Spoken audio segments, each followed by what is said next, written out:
G'day guys, Jace back with another 2v2 breakdown guide. Today we're looking at Affliction Healer, which is a comp I've had a lot of questions about. Generally play with a Holy Priest variant, though this game's still around the 2.4 MMR mark. As per usual, I'm going to break down what I'm doing, what I'm thinking, and what I'm trying to accomplish against this comp as we go through the video.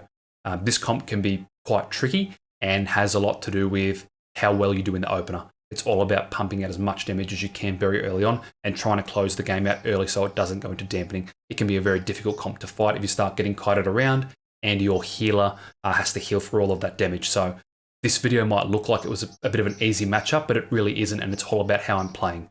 All right, we'll start this off by talking about our soul binds. So if you're Necrolord, you know it's going to be Plague Deviser Marilith. If you are Kyrian, I would suggest going Pelagos.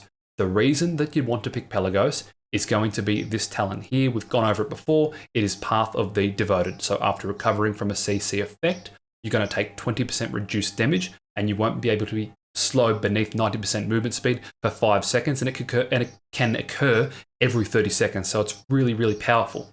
As for your PvP talents, you want to pick Sharpened Blade for obvious reasons. It's going to increase our offensive pressure. Death Sentence is another, I guess, obvious choice into an Afflock. It increases our mobility, and this is a particularly mobile class. You're dealing with a Port on a 30-second cooldown, Demonic Gateway on a 2-minute cooldown, and they also have their Covenant ability, Soul Shape, so they can be quite difficult to catch up to. And for the same reason, we're picking up Warbringer. It increases our offensive pressure by doing a little bit of damage as we pop our cooldowns. In addition to that, it's going to get us a root on that target so we can stick to the Warlock a little bit better, get a couple of globals out. All right, let's get into the video. So the obvious thing you're trying to do against this comp is to get in there and stop the gate. If you can stop the gate, you've just drastically increased your chance of winning. If you don't, you need to hang back and play a little bit differently to how we play here, but I'll explain that as we go. So all I'm doing at the moment is trying to line up where I think he's going to stand, and I'm getting ready to leap across the map. What you want to make sure you do as you're leaping is reflect every time, because if you're playing one of these two classes, you're going to do something to stop me, whether that be Hodge or Coil or something. I don't know, you're going to pop something out to try and stop me. So you're going to reflect as you're leaping.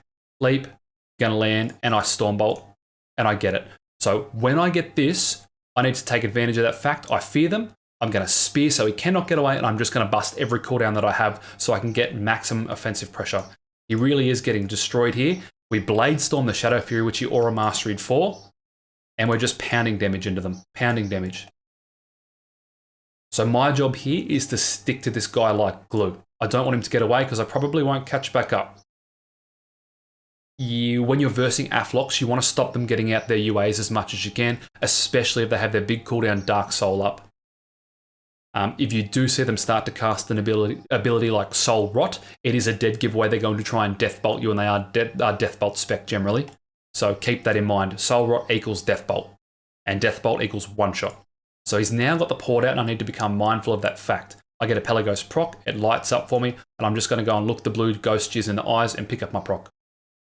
So we're in a decent spot here. They do both have their trinkets, but I've got Stormbolt here, and I've got Sharpen coming off cooldown. So I bolt him, and I want to keep my offensive pressure up, and I just keep smashing away. Ulti-Sac comes out. He jukes me on the UA there.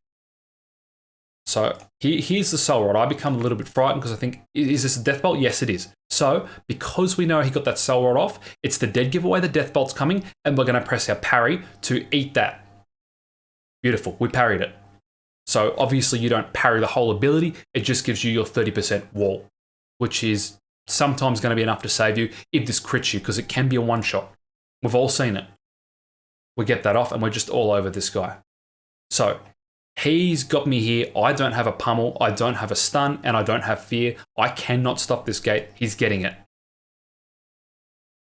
So before I had the advantage, I could play just to do damage. Now I need to play a little bit more intelligently and use my mobility tools to match his mobility tools, right? So this leap is not going to be used until he gates. And that's a concept you need to keep in mind if you're unable to stop the gate in the opener. If it's a map where you can't stop the gate full stop, I wouldn't even try.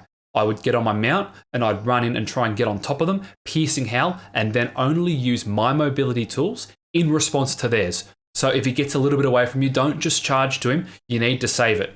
If he's going to, port or gate or use soul shape, you need to have an answer to that, or you're going to get kited around the map like an idiot.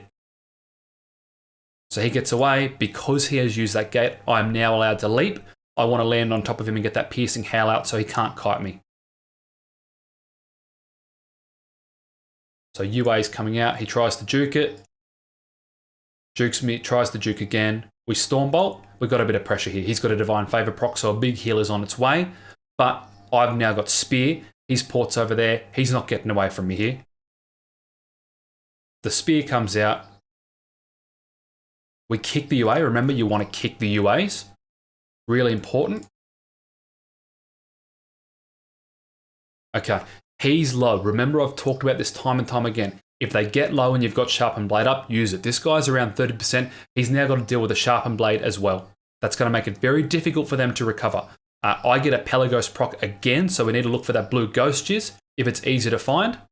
Not particularly important in a moment like this, though, obviously. If he's low, don't worry about Ghost Jizz. Just start throwing the executes out. And the game ends there. Kill the pod.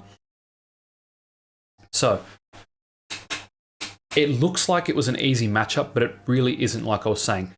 The objective against an Affliction Warlock is to play like you're going to lose anyway, in my opinion. So I'll just go in there and I'll play as aggressive as I possibly can, keeping in mind their mobility tools and the important factors such as kicking UA, and also if he goes for the Soul Rot, that a Death Bolt is coming and I need to respond with either Spell Reflective, I've got it up, maybe a Rallying Cry, or even a parry just so I can get the 30% damage reduction wall. All right, so keep those factors in mind and just make sure you're saving your mobility tools for theirs. That's the main point that I can reiterate.